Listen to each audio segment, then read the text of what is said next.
L'empereur m'a fait appeler vers les 4 heures pour aller en calèche. Il m'a dit qu'il venait enfin de dicter de nouveau et que cela n'était pas sans quelque mérite, qu'il avait été toute la matinée d'une humeur détestable, qu'il avait d'abord essayé de sortir vers 1 heure, mais qu'il était rentré bientôt absorbé par le dégoût et l'ennui et que, ne sachant que faire, il lui était venu dans l'idée de se remettre à dicter.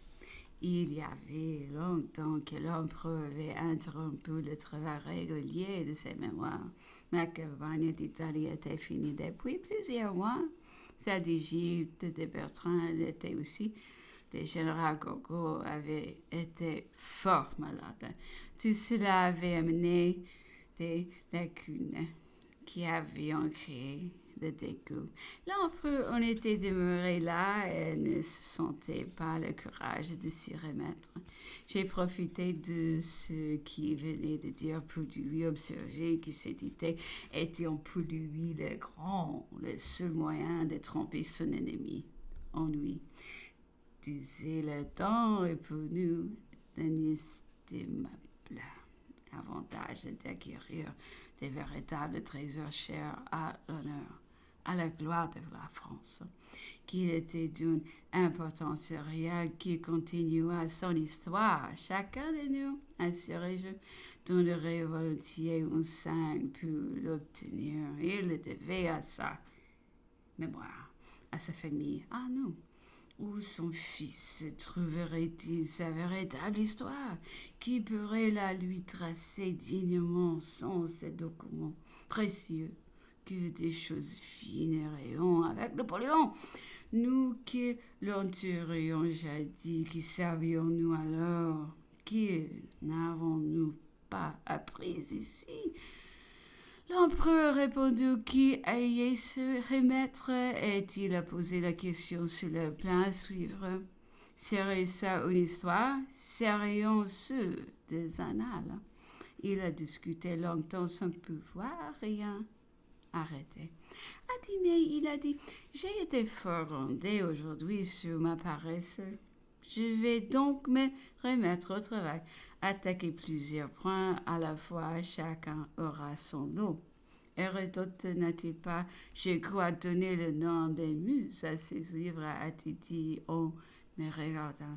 Eh bien, je veux de chacun des miens porte un des vôtres.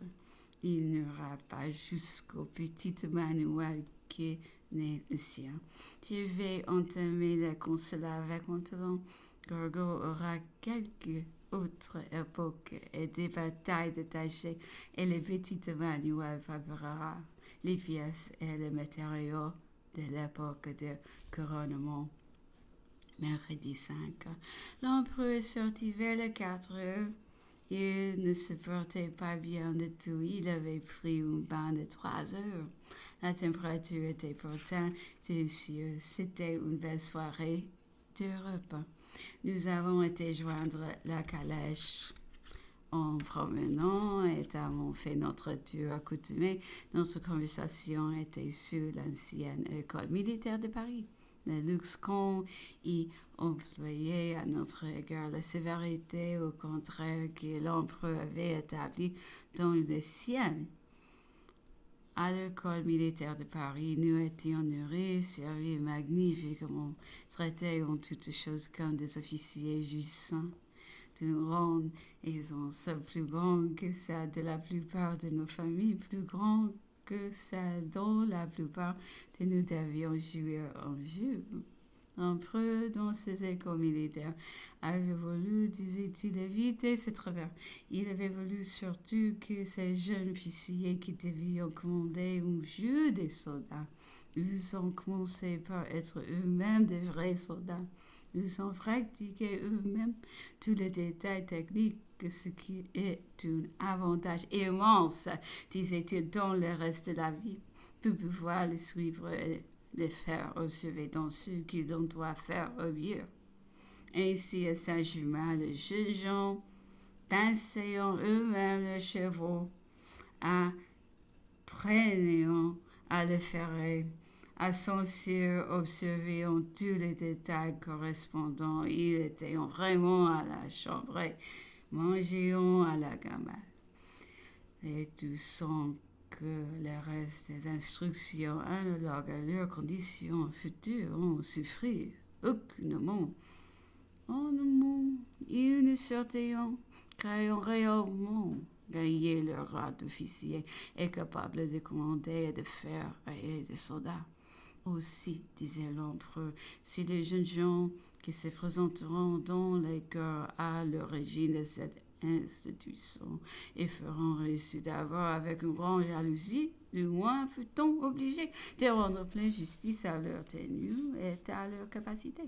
On voit le même esprit présider aux institutions d'Écouen, de Saint-Denis et autres établissements qu'il a bien fait son sollicitude de Napoléon créa pour les filles des membres de la Légion d'honneur. Des règlements dressés par lui-même ordonnant de n'employer que ceux qui auraient été confectionnés dans la maison et par les mains, même des élèves. Ces règlements bannissaient en toute espèce de luxe, la coquetterie, le théâtre, et devaient en avoir d'autres bouts, disait l'empereur, qui d'en faire de bonnes ménagères et de nettes femmes. Napoléon, qu'à la voix publique donnait au temps de sa puissance un caractère si dur et un cœur si froid. Et pourtant, bien certainement le souverain qui a mis le plus de véritables sentiments en action, ce qui par une tenue d'esprit qui lui était particulière. Il évitait toute démonstration de sensibilité avec autant de soin que d'autres omettant à le prodiguer. Il avait adopté tous les enfants des militaires tués à Austerlitz. Et pour lui, un tel acte ne se bornait pas à une pure formalité. Il les eut dotés.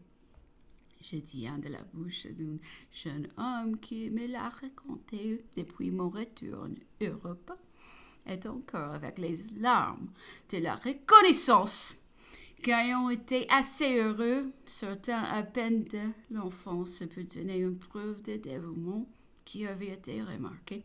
L'empereur lui demanda quelle carrière il voulait suivre et donc, sans attendre sa réponse, on désigna ou lui-même à quoi le jeune homme, ayant observé que la fortune de son père ne lui permettrait pas. Que vous importe, reprit vivement Napoléon. Ne suis-je pas aussi votre père? Ceux qui l'ont connu dans son intérieur ou ont vécu près de sa personne pouvant citer mille traits de la sorte. Il avait beaucoup fait pour les militaires et les vétérans, et il se proposait encore bien davantage. C'était chaque jour quelques pensées nouvelles. Il nous fut présenté au Conseil d'État un projet de décret pour l'avenir. Les places dans les douanes, les perceptions, les droits réunis fut soutenu à des militaires blessés ou à des vétérans susceptibles de les exercer à partir du simple soldat jusqu'au rang supérieur.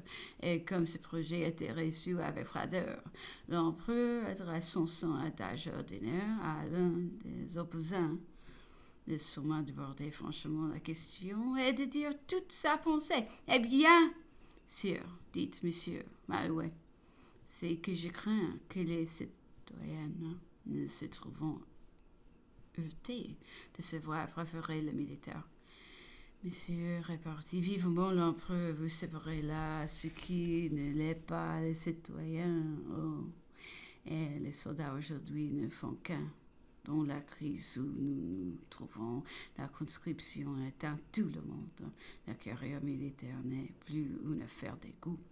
Elle est une affaire de force. La plupart de ceux qui s'y trouvent ont perdu leur état contre leur gré. Il est donc juste de leur en tenir compte. Mais observa encore l'opposant. C'est qu'on pourrait croire par le projet que votre majesté ne veut désormais donner la plus grande partie de ses places qu'aux militaires. Mais si bien aussi mon intention, monsieur, dit l'empereur, il ne s'agit que de savoir si j'en ai le droit Et si je blesse la justice, ou la Constitution me donne la nomination à tous ces emplois, et il me semble qu'il est de toute justice que ce soit ceux qui ont le plus souffert, qui ont le plus de droits aux indemnités. Puis, au sein de la voix, Messieurs, la guerre n'est point un métier de rose, vous ne la connaissez ici sur vos bancs que d'après la lecture des bulletins on les récits de notre triomphe. Vous ne connaissez pas nos bivouacs, nos marches forcées, nos privations de tout genre, nos souffrances de toute espèce. Moi, je les connais parce que je les vois et que parfois, je les partage. Quoi qu'il en soit, ce projet de décret auprès de plusieurs rédactions finit par disparaître comme beaucoup d'autres. Et les intentions de l'empereur ne feront même pas connues du public, que je sache, bien qu'il semblait mettre un vif intérêt à le voir adopté et qu'il en eût poursuivi la défense dans la plus petite détail. Messieurs, lui avait-on objecté dans les principes, votre majesté donnerait-elle ses places à un militaire qui ne saurait point lire? Pourquoi pas? Mais comment pourrait-il remplir sa place, tenir ses registres? Eh bien, messieurs, il appellerait son voisin, il ferait venir un de ses parents, et le bienfait intentionné par un se répandrait sur plusieurs. D'ailleurs, je ne tiens point à votre objection. Nous n'avons qu'à prescrire la condition. Qui sera capable de la remplir? À la nuit, l'empereur m'a fait appeler dans sa chambre. Il y était seul avec un peu de feu dans l'ombre. La lumière était dans la chambre voisine. Cette obscurité plaisait, disait-il, à sa mélancolie. Il était triste et silencieux.